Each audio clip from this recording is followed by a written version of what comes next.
अरे भाई, रुको रुको रुको, जरा सबर करो।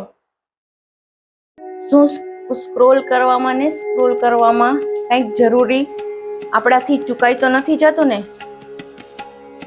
આ પ્લેટફોર્મ ઉપર ખરેખર આપણે જ્ઞાની નથી થવું હોતું તો પણ બધા જ આપણે જ્ઞાની સવારથી સાંજ સુધીમાં થઈ જઈએ છીએ. કોઈ પણ વિષયનું નોલેજ આપણી પાસે ભરપૂર આવી જાય છે, પરંતુ આમાં કાંઈ જરૂરી વસ્તુ તો નથી ચૂકાઈ જતું ને? ઘણા બધા લોકો તમને સારું નોલેજ આપવા માટે ઘણા બધા પ્રયત્નો કરે છે.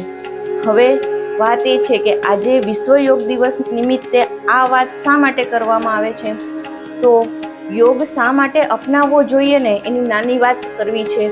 શું બીમાર છો તો યોગ કરવો જોઈએ? શું સ્વસ્થ રહેવા માટે યોગ કરવો જોઈએ?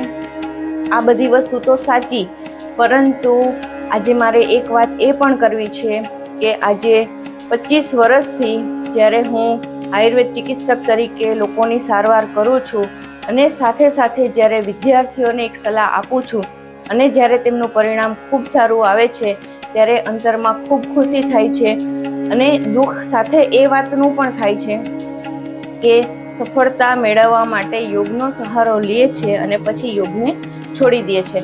આ વસ્તુ બધા માટે સરખી જ સાચી છે. યોગને અપનાવે છે, ફાયદો થાય છે અને છોડી દે છે. આ વસ્તુ બિલકુલ ન કરો. યોગને જીવનમાં અપનાવો. જો તમે સ્ટુડન્ટ છો, જો તમારે 10માની 12માની પરીક્ષા આપવી છે, તમારે યુપીએસસી જીપીએસસી ક્રેક કરવી છે, અથવા તમારે કોઈ સફળ ઇન્ટરવ્યૂ આપવો છે, જીવનના કોઈ ક્ષેત્રમાં સફળ થવું છે, આ બધી વસ્તુમાં પણ યોગ એટલો જ ફાયદાકારક છે. વિશ્વાસ ન આવતો હોય ને તો અપનાવી જુઓ.